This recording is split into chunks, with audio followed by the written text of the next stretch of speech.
أشهد أن سيدنا ومولانا وحبيبنا محمدا عبده ورسوله. اللهم صل وسلم وبارك على سيدنا محمد وعلى آله وأصحابه أجمعين. أما بعد. Hadirin jamaah salat maghrib rahimakumullah, akramakumullah. Kembali kita hadirkan rasa syukur kehadirat Allah Subhanahu wa taala, tentunya atas limpahan rahmat, hidayah, inayah serta taufik yang Allah berikan kepada kita, sehingga kita semuanya diberi kemudahan untuk dapat melaksanakan kewajiban salat maghrib secara berjamaah. Mudah-mudahan seluruh daripada langkah-langkah kita menuju rumah Allah, seluruh rangkaian amal yang kita kerjakan senantiasa diterima oleh Allah Subhanahu wa taala. Amin ya rabbal alamin. Salawat beserta salam senantiasa kita sanjung agungkan kepada junjungan kita yang mulia Nabi besar Muhammad sallallahu alaihi wasallam, juga seluruh para keluarga beliau, sahabat-sahabat beliau, dan seluruh pengikutnya ila yaumil qiyamah. Jemaah yang dirahmati oleh Allah Subhanahu wa taala, untuk pertemuan kali ini kita akan membahas masalah seputar najis. Bab menerangkan macam-macamnya najis. Bismillahirrahmanirrahim. Faslun fi bayanin najasat. Pasal ing dalem jelasake pira-pira najis wa izalatiha lan ngilangake pira-pira najis. Ini kita singkat mawon, kemudian lanjut kepada pembahasan. Wa kullu ma'i'in utawi saben-saben benda kang cair, kharaja kang metu apa ma'i' minas sabilaini saking dua jalan, yakni kubul dan dubur, iku najisun najis. Huwa utawi kullu ma'i' iku shadikun beneri bil khariji kelawan perkara kang metu al muqtadi kang biasa. Kal bauli seperti air kencing, wal ghaid dan kotoran, wa bin nadir dan dengan perkara yang jarang terjadi, kadami seperti darah, wal qaihi dan nanah, illal maniyya kecuali mani, min adamiyin au hayawanin ghairi kalbin wa khinsirin, mani daripada anak Adam atau dari hewan selain anjing dan babi. Oke, pertama, jenisnya najis itu apapun perkara yang cair yang keluar dari dua jalan, jalan depan, jalan belakang, baik itu dari manusia maupun dari selain manusia. Kecuali nanti ada beberapa jenis yang dimaafkan.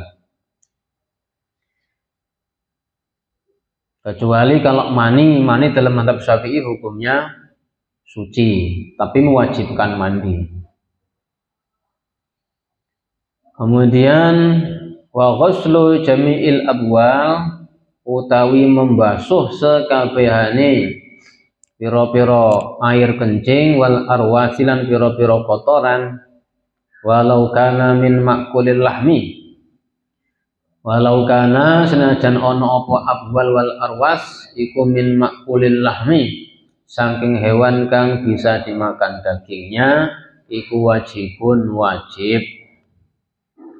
Jadi karena air kencing dan kotoran itu hukumnya najis, maka di sini wajib dibasuh. Ketika setelah selesai buang air kecil ya wajib dibasuh Setelah buang air besar, BAB juga wajib dibasuh.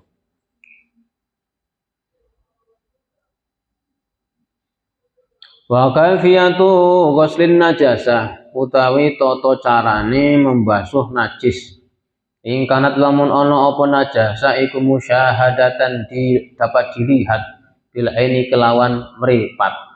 Wa hiya utawi musyahadah bil ain iku al musamatu yang dinamakan bil ainiyah kelawan najis ainiyah. Takunu mengko ana apa kaifiyatu ghuslin najasah iku bisa wali ainiha kelawan ngilangake zate najis ainiyah.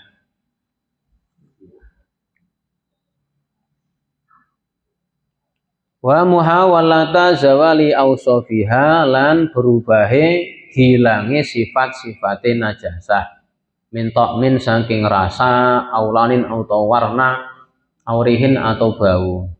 Fa'in bagi mengkalamun sisa apa ta'amun najasat rasanya najis dhurra mongko membahayakan apa bagiatut ta'min najasah. Aulanin utawa sulit hilangnya warna aurihun utawa bau asura kang sulit apa zawaluhu hilangnya laun atau rihun lam yadhurra mongko tidak membahayakan. Pertama najis, kalau dia najis ainiyah, najisnya itu ada zatnya. Najisnya ada zatnya, maka cara mensucikannya zatnya najis dihilangkan. Nah, seandainya di tubuh kita ada najis, maka najisnya kelihatan, maka cara menghilangkannya, mensucikannya dihilangkan dulu zatnya, baru kemudian dibasuh. Kalau najisnya itu ada di lantai rumah, ya diambil zatnya najis baru kemudian disiram. Kalau masih ada zatnya kemudian malah disiram, jadi tambah banyak najisnya.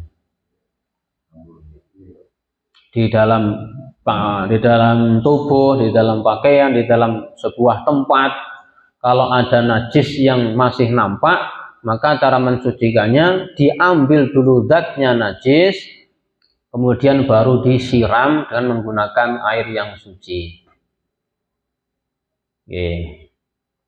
Kemudian seandainya najis itu sulit hilang warnanya, sulit hilang baunya, sudah dicuci berkali-kali masih ada warnanya, dicuci berkali-kali masih ada baunya, maka kalau masih ada tersisa warna ataupun bau yang sulit dihilangkan, maka itu tidak masalah.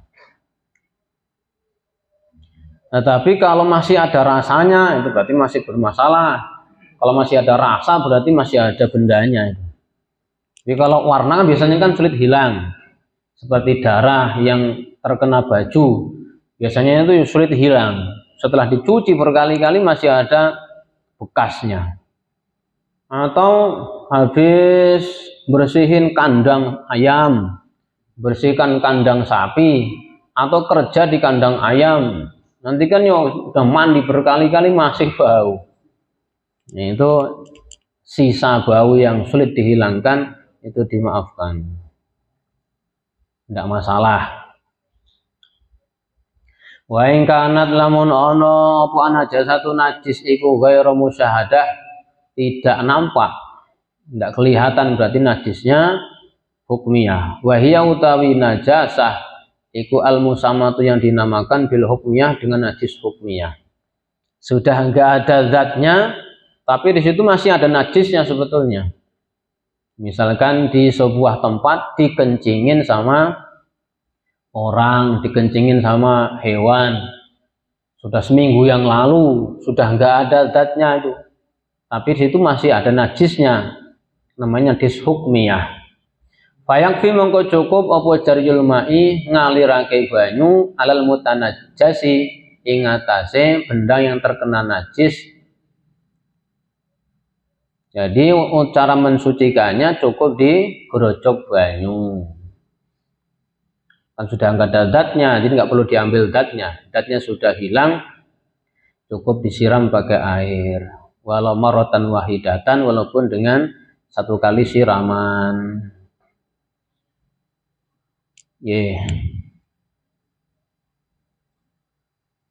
Sedikit lagi.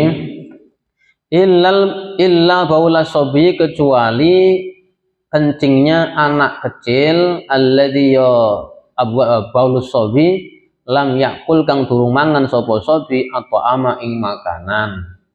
Ai lam yatanawwal, tegese belum merkoleh sapa si sobi makulan ing perkara kang dimakan, wala masuban, dan tidak pula perkara yang diminum, ala jihati taghodi, ing atase arah kanggo kekuatan.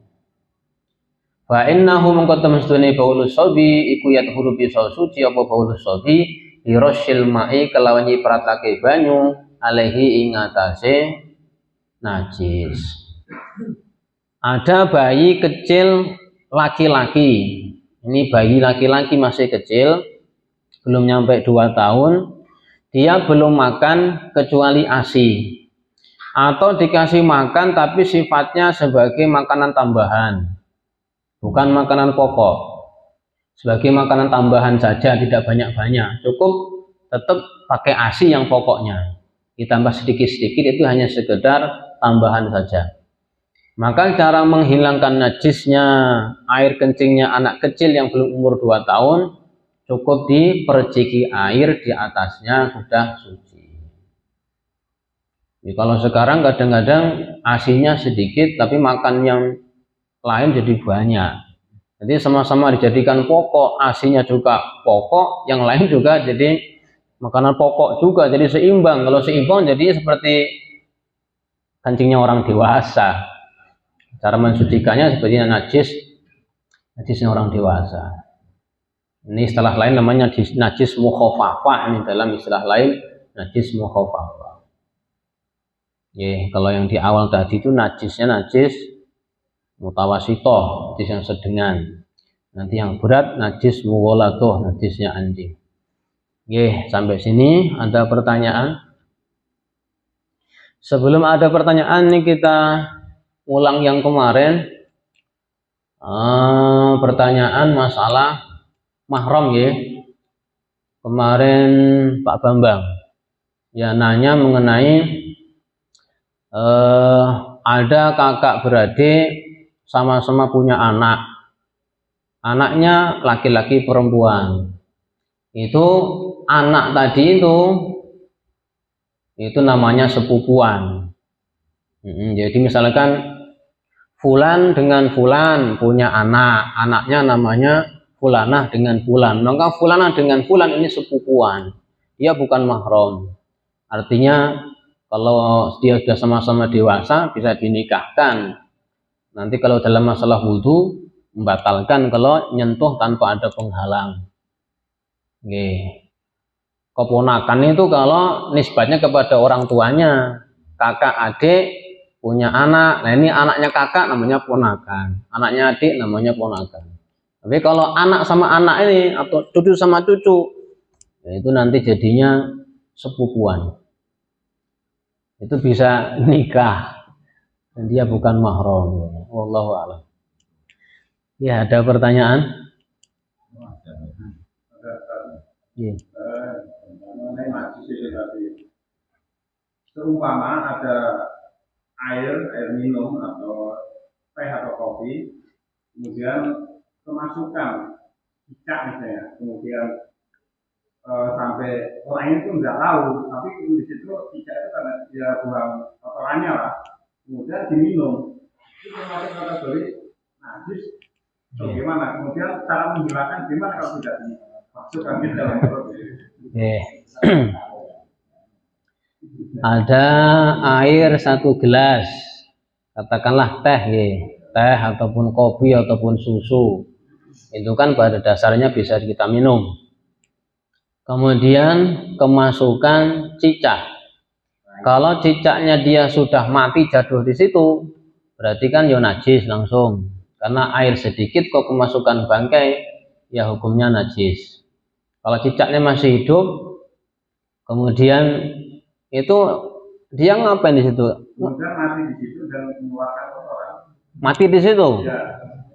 Dan minumnya pun nggak tahu, setelah habis diminum baru tahu. Jadi kotorannya pun nggak kelihatan juga.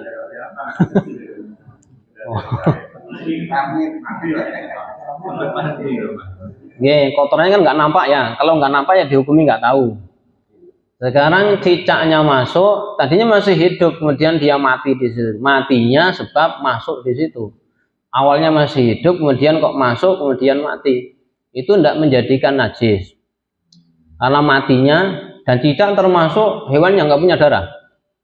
Ya. Ya. Ada. Dan kepalanya ada. Kalau dia tergolong hewan yang punya darah, berarti ya najis. Tapi cicak kayaknya hewan yang nggak punya darah. Sedikit. Kalau dimutilasi dia nggak mancur darahnya.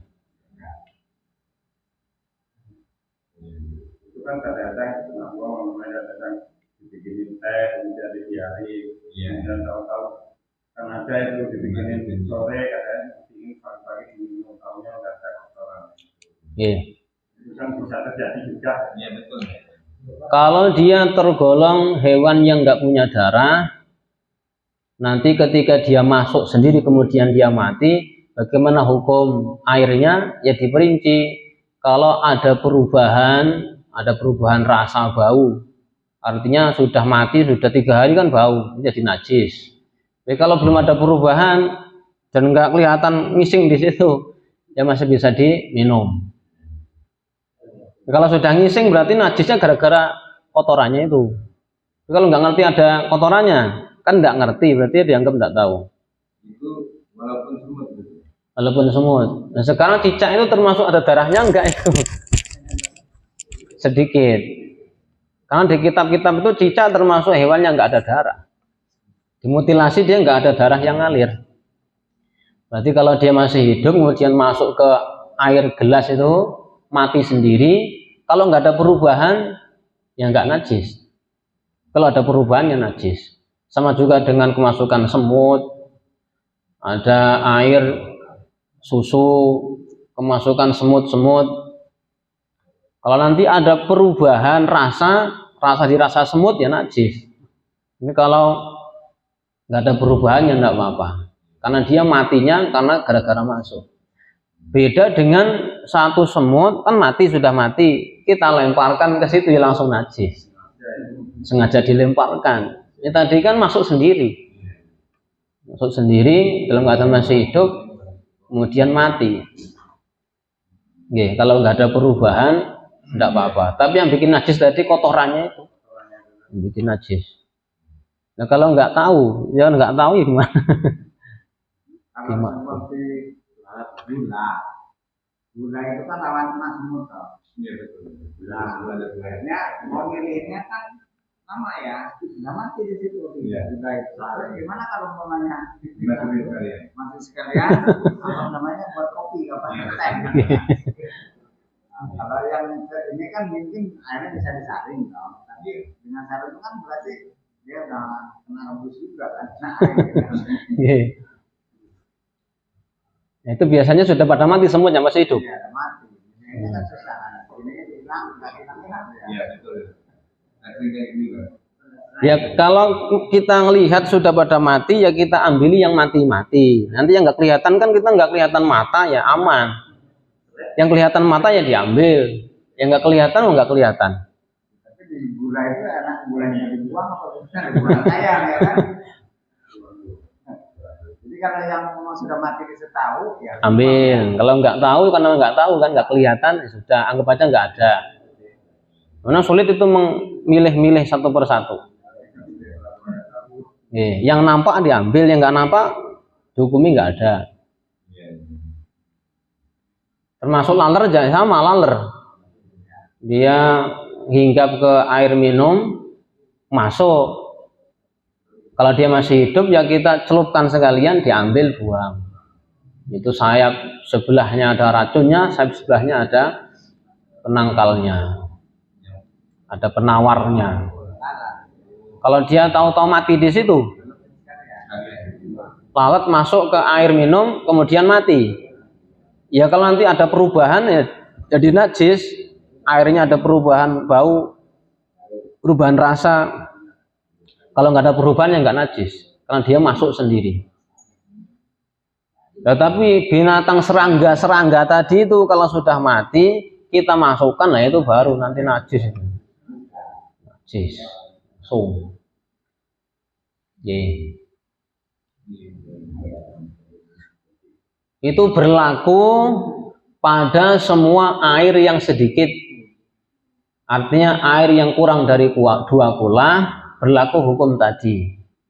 Air segelas, air seember, air 1 bak, hukumnya sama, disamakan semuanya. Termasuk benda-benda cair selain air, walaupun jumlahnya banyak, dihukumi seperti air sedikit. Minyak goreng 1000 liter itu dihukumi seperti air sedikit. Kalau kita masukkan serangga ke situ, najis semuanya. Benda-benda cair yang jumlahnya banyak itu dalam fikih dihukumi seperti air sedikit. Kalau kemasukan najis tanpa kita sengaja, kemasukan najis, kalau dia asli hukum yang mu'tamad itu kan kalau air yang sedikit kurang dari 2 kula, kemasukan najis berubah nggak berubah ya najis jadinya airnya. Berubah nggak berubah, kalau air sedikit kemasukan najis ya hukumnya jadi najis. Kecuali kalau ada umumul balwa, artinya tikusnya banyak di mana-mana, cicak di mana-mana banyak, susah menghindari, kalau itu dimaafkan. Ya, di mana susah menghindari, cicak di mana-mana, tikus di mana-mana, akhirnya dia ngising semau-maunya, masuk kepada air sedikit.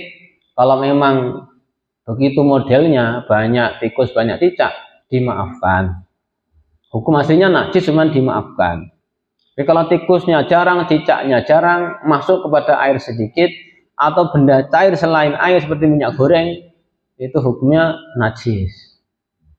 Oke.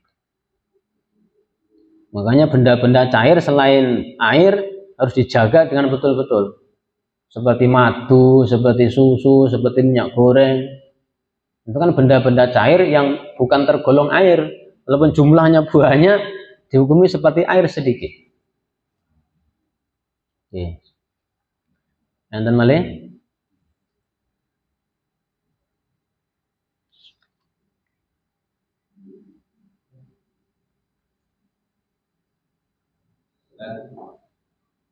Kalau orang itu pacaran, terus ambil punya anak, itu gimana? Oh, berarti hamil di luar nikah. Belum ada akad, sudah terjadi sesuatu.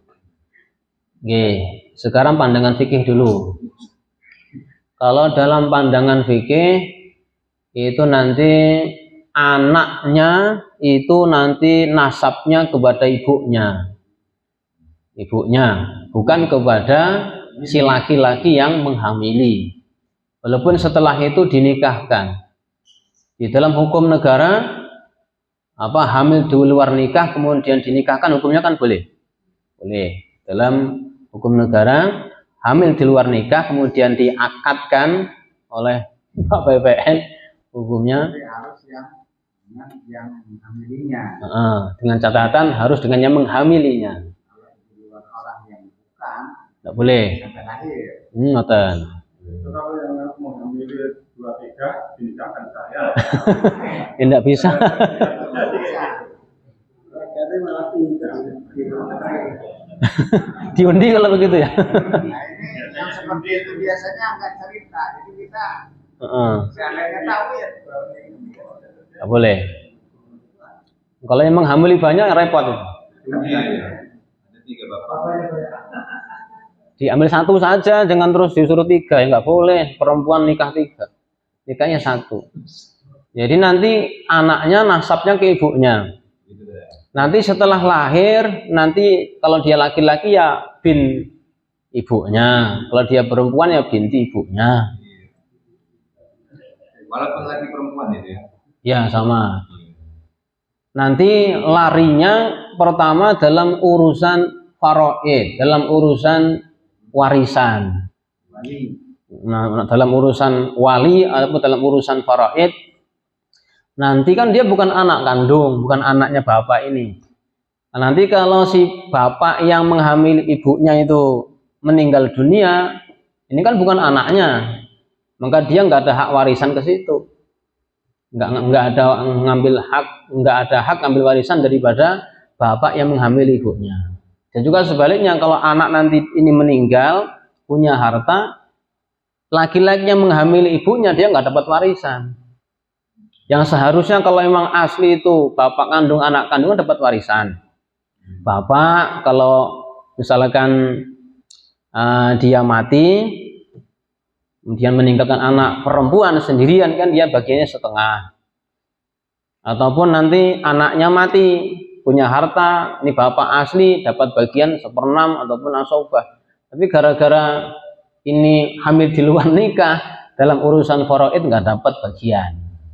Bapak yang menghamili ibunya nggak dapat bagian, anak nanti juga nggak dapat bagian kalau bapaknya ini mati.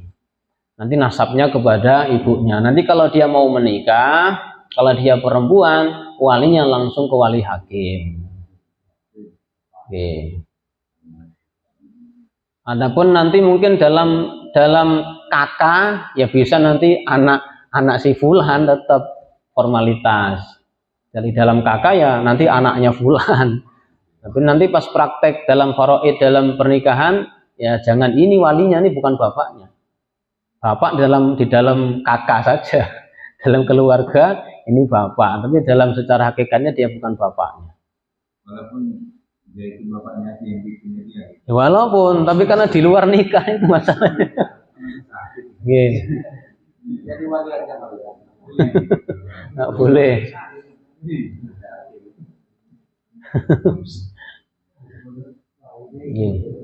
Ya, setelah nikah itu nggak ada nasab dia dapat wali. Dan itu sekarang banyak di mana-mana itu. Banyak di mana-mana. Berarti itu nanti Pak PPN harus jeli itu. Gitu. Ketika ada orang silaturahmi mau nikahkan anak, ditanya betul-betul dulu. Nanti khawatirnya jadi itu. Karena kalau ditanya nggak ngaku. Tes DNA. Tes swab. Hah? Swab kehamilan. Ada. Oh, kalau pas mau ini. Enggak, maksudnya orang tuanya ditanya ini dulu sampeyan, ini anaknya mau nikah ini dulunya di dalam nikah atau di luar nikah, maksudnya dulunya, bukan sekarang. Pihak yang wali perempuan ini loh datang ke Pak Rasudin mau nikahkan anaknya, orang tuanya ditanya ini dulu jenengan jujur mawon dulunya di luar nikah apa di dalam nikah. Kalau di luar nikah ya mohon maaf nanti jenengan nggak boleh jadi wali, walinya wali hakim langsung. Ya harus jujur ini nanti ke Pak PPN. Karena zamannya ngoten niku sakniki-niki. Zaman sekarang repot. Harus ditanya. Nah, terus kalau yang datang pecian sama kudungan, ya jangan ya ditanya juga, kadang-kadang kan itu cuma sekedar nggak mesti kadang-kadang. Udah tobat. Nggih.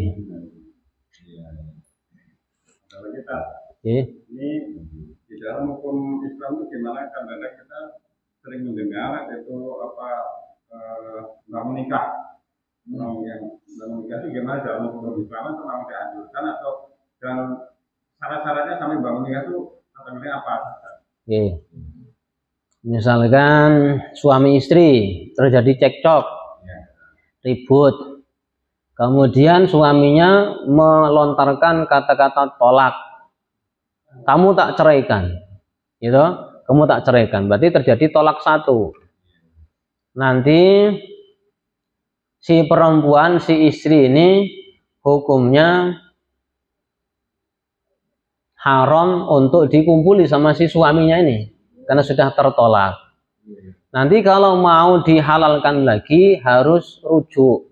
Rujuk dalam bahasa Jawa namanya bangun nikah.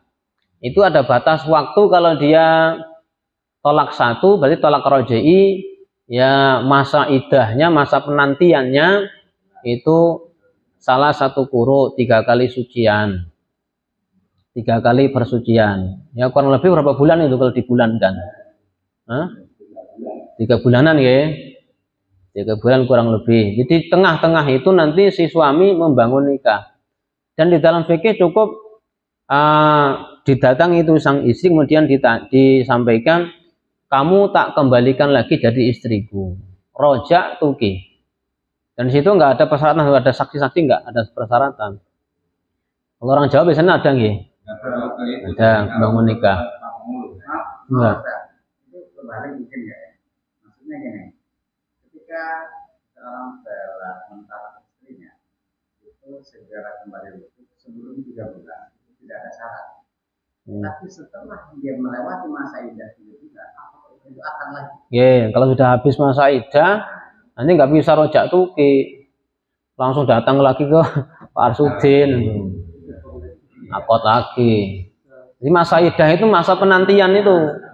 Di tengah-tengah itu nanti bisa bangun nikah. Bangun nikahnya dalam fikih ya nggak disyaratkan harus ada saksi, nggak. Cukup nanti istrinya didatangi, rojak tuki, kamu tak jadikan istriku lagi.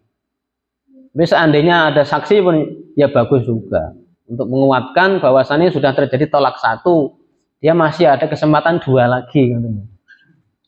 Karena nanti kalau nggak ada saksi juga kendala. Kita ada kawan di Jambi sana itu sering nanya kepada saya, ini ada suami istri, suaminya sudah berkali-kali menjatuhkan talak, berkali-kali seperti biasa gitu. Itu bagaimana hukumnya? Sudah puluhan kali.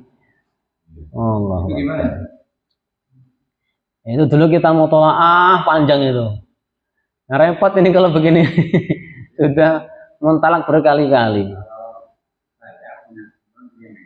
Kalau mereka yang memang, karena talak itu terjadi talak setelah dia memberikan kata talak, dan antara talak 1 dengan yang 2 itu harus beda.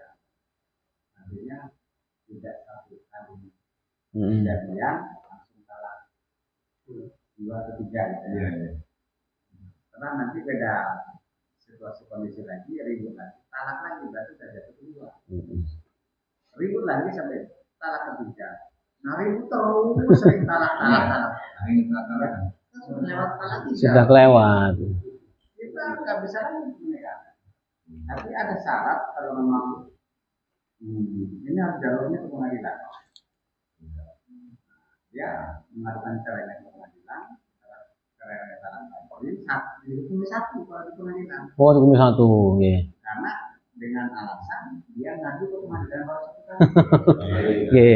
Nah itu talak 1 dengan putusan pengadilan kembali ke kita ya dari jadi sandarannya ke pengadilan. Tapi kalau secara pribadi kita sudah tahu mau ada talak 3. Nikah di luar dulu. Itu terjadi berkali-kali, itu beda hari itu. Kalau dalam 1 hari kan bisa dikatakan perkataan yang kedua untuk menguatkan perkataan yang pertama, itu jatuh 1. Ya, itu berkali-kali.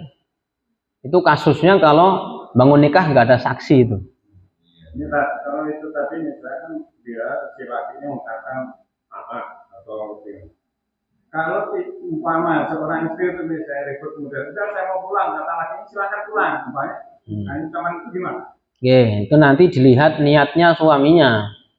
Ini sudah pulang sana kamu. Kalau niatnya hanya sekedar ngusir saja tanpa ada niat mentolak, yang nggak ada terjadi tolak. Tapi kalau dalam hatinya ada keniatan mentolak, berarti ucapan tadi jadi tolak 1. Mulih tidak boleh. Yang diringkesi pakaiannya. Dalam hatinya kok niat menceraikan, jatuh tolak 1. Jadi kalau sekedar ngusir saja, karena sudah sumpek, ya nggak terjadi tolak. Tapi misalnya gini, ini ribut nih, suami istri. Yang istri ini pergilah ke Jakarta atau ke mana Jawa. Udah sekian 3-4 bulan orang ini nggak pernah ketemu gitu. Itu gimana? Tapi sudah terjadi tolak belum? Ribut saja. Ribut. Oh, ribut ya, saja. Suaminya misalnya main judi gitu. terus istrinya kabur gitu. Iya. Selama 4-5 bulan lah kurang lebih misalnya. Itu gimana? Statusnya masih suami istri. Walaupun pisah rumah, pisah tempat, tetap suami istri. Iya. Belum talak itu. Belum. Kuncinya jangan kata talak. Kalau nggak ada kata talak tetap suami istri walaupun pisah sekarang. Kalau minta cerai 1000 kali nggak akan terjadi talak. Nanti kalau istrinya menghilang sampai 5 bulan kemudian dia mau nikah ya nggak bisa, masih punya suami. Nggak bisa. Tapi kalau suami saya ceraikan kamu katanya. Nah kalau sudah 5 bulan ya habis waktu, habis masa iddah bisa dia nikah. Kalau dia tidak hamil. Kalau dia hamil dia iddahnya panjang lagi. Kalau dia posisinya nggak hamil sudah lebih dari 3 bulan kan selesai iddah. Bisa nanti dia nikah lagi. Tapi biasanya di pengadilan dipermasalahkan. Belum ada surat keterangan dari pengadilan perceraian. Secara agama boleh dia nikah dengan orang lain. Tapi secara pengadilan nggak bisa. Jadi dia nanti nikah sini nggak punya buku nikah. Nonton Pak Rusdi? Siri itu nggak ada buku. Nggak ada buku nikah. Oke. Ini nggak usah nikah sendiri. Kalau dia hamil maka iddah sampai melahirkan itu. Kita Misalnya pergi karena suaminya itu aja misalnya. masih suami istri. Nanti ya. Nah gini yang saya tanyakan Ustaz. Dalam satu jaga rumah tangga itu tidak ada terjadi kata talak. Tapi dalam tradisi Jawa itu karena mungkin dalam suasana kondisi rumah tangganya entah itu sering banyak ujian atau bagaimana, ada menyarankan orang sampai nanti bangun nikah. Tapi secara kalau kita tanya secara mendetil tentang pernikahan tidak ada yang cacat, artinya tidak ada terjadi talak. Tapi dalam keadaan di tradisi Jawa itu membangun nikah, rajin nikah. Nah, artinya ini secara fikih seperti apa? Sedangkan nikahnya tidak ada cacat. Ya namanya itu perbuatan yang buang-buang waktu saja. Orang nggak ada kata-kata talak, nggak ada masalah suruh bangun nikah. Itu namanya pekerjaan yang buang-buang waktu. Jadi enggak. Kalau udah tradisi ya jangan diteruskan lah. Karena yang nggak ada hukumnya. Memang ada dalam bab pernikahan itu ada namanya fasad nih, apa namanya itu nikah jadi fasad. Kalau nanti terjadi sesuatu misalkan suaminya gila, itu nanti terjadi fasad nikah jadi rusak. Kalau salah satunya ada cacat yang sampai merusak pernikahan, suaminya gila, diantaranya itu aib-aib yang menjadikan nikahnya rusak. Itu langsung ke pengadilan beres. Jadi kalau nggak ada masalah terus suruh bangun nikahi masalah nggak ada. Bangun nikah kan dalam bahasa kitab itu rujuk. Rujuk itu kalau ada cerai. Kalau nggak ada talak nggak ada rujuk. Ada lagi sebelum ditutup?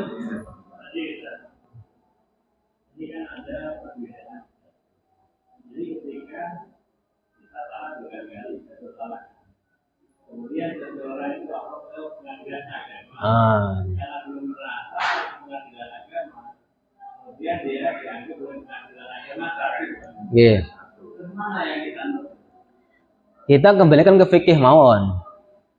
Kan kadang tadi ada dalam hukum negara itu nanti beda dengan hukum fikih biasanya itu. Kayak misalkan mana tadi yang beda? Allahumma shalli ala Muhammad. Apa tadi? Masalah anak. Anak bagaimana tadi? Oh gitu. Kalau ke negara hukumnya kemana nasabnya? Ke bapak? Kalau dia mau terus terang. Kakak ya? Kakak kayak tadi itu secara kakak anaknya si bapak yang menzinai tadi. Maka nanti dalam kasus ini sama aja kembali ke fikih saja. Sudah lebih dari 3 kan hukumnya talak 3. nggak bisa membangun nikah kecuali dengan persyaratan. Ada muhalil. Jadi suami istri sudah tolak 3, kalau mau kembali lagi harus didatangkan satu laki-laki yang nikahi si perempuan ini dan memang asli nikah betulan. Kemudian sudah terjadi persetubuhan, setelah itu diceraikan lagi sama suami yang baru. Ini baru nanti suami yang lama bisa maju ngambil nikah lagi. Jadi bisa dinikah kembali setelah dinikah sama orang lain dulu dan diceraikan juga. Ini repot nih. Disetujui. Nanti dihukumi tolak 3 mau nanti nggih. Secara negara tetap dihukumi baru tolak 1 karena baru laporan sekali. Secara fikih sudah tolak 3. Berarti si suami istri nanti dihukumi tolak 3 mawon. Jadi ada perbedaan antara fikihnya dengan hukum negara. Kalau di ini biasanya pakai apa namanya fikih kompilasi. Nggih. Fikih samaran. Nggih, Pak Bambang apa tadi? Nah, ini sedikit aja. Kalau burung dipotong itu apa? Itu sunnah apa wajib? Apanya yang dipotong? Burung laki-laki itu. Khitan. Ya. Pada dasarnya hukumnya kan sunnah. Tapi kalau nanti menjadi penyebab tidak menjadi bersih itu najis dalam kemaluan kita, jadi wajib nanti. Puncuknya itu kan wajib dibuang itu. Wajib dibuang, itu harus dibuang. Karena yang bagian yang tertutup kuncup itu bagian luar, harus kena air kalau kita mandi. Sedangkan sebelum orang itu disunat, terhalang dengan adanya kuncup itu. Nah, ketika orang sudah dewasa kok belum sunat, ketika mandi jinabat itu wajib dibuka sehingga keluar ininya disiram. Puncuknya itu dibuka sehingga nanti bagian itu mulusnya itu disiram. Itu bagian anggota luar. Puncuknya itu sebagai penghalangnya. Ya, bisa jadi wajib kalau nanti menghalangi keabsahan sholat. Tentunya kan ketika orang belum sunat, ketika dia kencing kan nanti najisnya sekitar situ aja. Gimana cara membersihkan kalau nggak dibuka? Dan bukanya kan nggak mudah itu. Langsung dipotong karuan. Bisa jadi wajib, sunat hukumnya. Tergantung kondisi keadaan. Pada dasarnya kan ya sunnah saja. Pada dasarnya, kalau nanti bisa menghalangi mala yatimul wajib ilabi bahwa wajib. Perkara wajib yang nggak bisa sempurna gara-gara perkara ini tadi, maka jadi wajib hukumnya. Cakap nggih? Ini. Disambung minggu depan.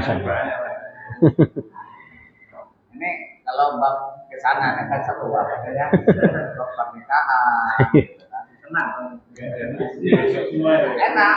Bahasnya enak gitu kan. Jadi kita gampang. Oke, sama. Harus apa? Nanti di bawah ini itu dijilid 2 kalau nggak salah. Kita nggak tahu apa-apanya kena dosanya. Cakap ya. A'udzu billahi minasy syaithanir rajim.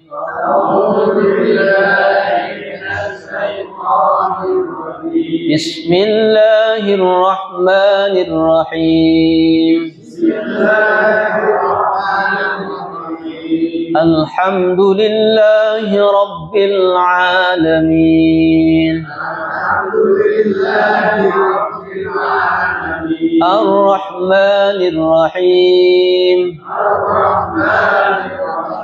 Maliki yaumiddin.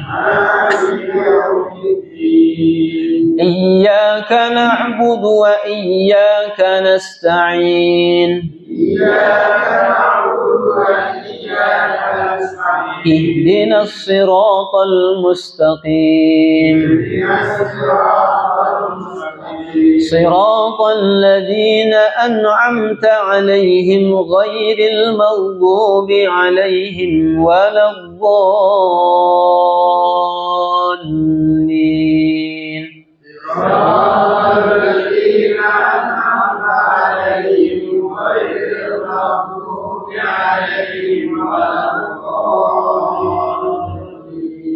آمين سبحان الله وبحمده سبحانك اللهم وبحمدك أشهد أن لا إله إلا أنت أستغفرك وأتوب إليك والسلام عليكم ورحمة الله وبركاته.